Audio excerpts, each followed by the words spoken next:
मृत्यु के बाद 13 दिनों तक क्यों अपने घर में रहती है आत्मा, जानना चाहते हैं आप? शास्त्रों की बात जाने धर्म के साथ। नमस्कार दोस्तों, मैं महावीर और आप सभी का मेरे YouTube चैनल अपना भारत आवर हिस्ट्री में फिर से स्वागत है।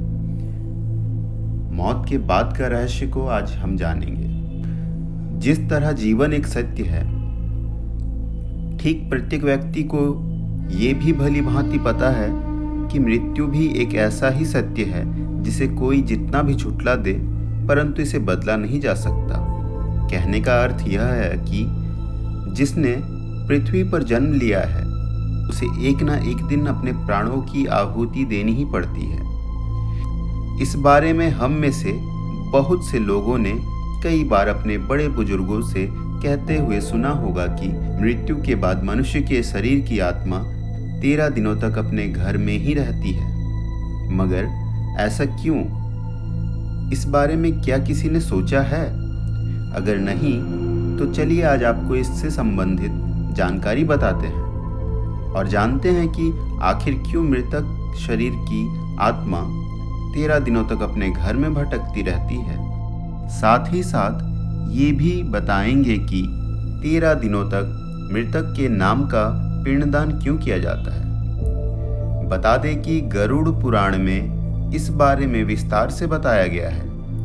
गरुड़ पुराण में बताया गया है कि जब किसी व्यक्ति की मृत्यु होती है तो यमराज के यमदूत उसे अपने साथ यमलोक ले जाते हैं। यहाँ उसके अच्छे और बुरे कर्मों का हिसाब होता है और फिर 24 घंटे के अंदर यमदूत उस प्राणी की आत्मा को वापस घर छोड़ जाते हैं। यमदूत के द्वारा आत्मा को वापस छोड़ जाने के बाद मृतक की आत्मा अपने परिजनों के बीच भटकती रहती है और अपने परिजनों को पुकारती रहती है, लेकिन उसकी आवाज को कोई नहीं सुन पाता। यह देखकर मृत व्यक्ति की आत्मा बेचैन हो जाती है और जोर जोर से चिल्लाने लगती है। इसके बाद आत्मा अपने शरीर के अंदर प्रवेश करने की कोशिश करती है, लेकिन यमदूत के पास बंदिश होने के कारण वह मृत शरीर में प्रवेश नहीं कर पाती।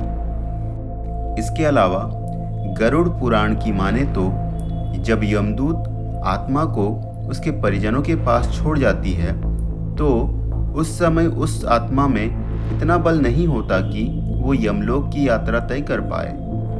गरुड़ पुराण के अनुसार किसी भी मनुष्य के मृत्यु के बाद जो 10 दिनों तक संस्कार किया जाता है उससे मृतक आत्मा के विभिन्न अंगों की रचना होती है और जो 11वें और 12वें दिन पिंडदान किया जाता है उससे मृतक आत्मा रूपी शरीर का मांस और त्वचा का निर्माण होता है।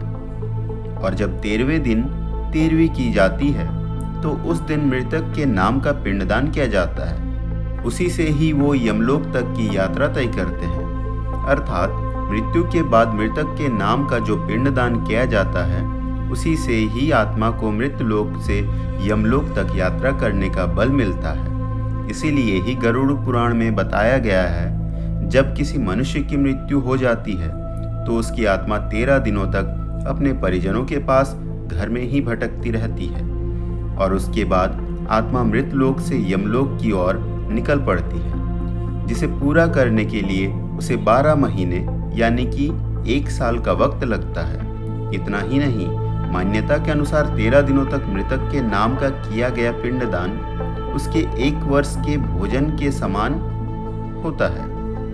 इसके अलावा बता दें कि अक्सर लोगों के मन में ये सवाल भी जरूर आता है कि अगर किसी मृत व्यक्ति के नाम का पिंडदान नहीं किया गया तो क्या होता है। तो दोस्तों, आपको बता दें कि इसका भी वर्णन गरुड़ पुराण में किया गया है। जी हाँ, जिस मृत व्यक्ति का पिंडदान नहीं किया जाता है यमदूत उसे 13वें दिन जबरदस्ती घसीटते हुए यमलोक की ओर ले जाते हैं और मृतक व्यक्ति की आत्मा को इस दौरान काफी कष्ट उठाना पड़ता है। इसीलिए हिंदू धर्म में मनुष्य की मृत्यु के बाद 13 दिनों तक पिंडदान करना आवश्यक माना गया है।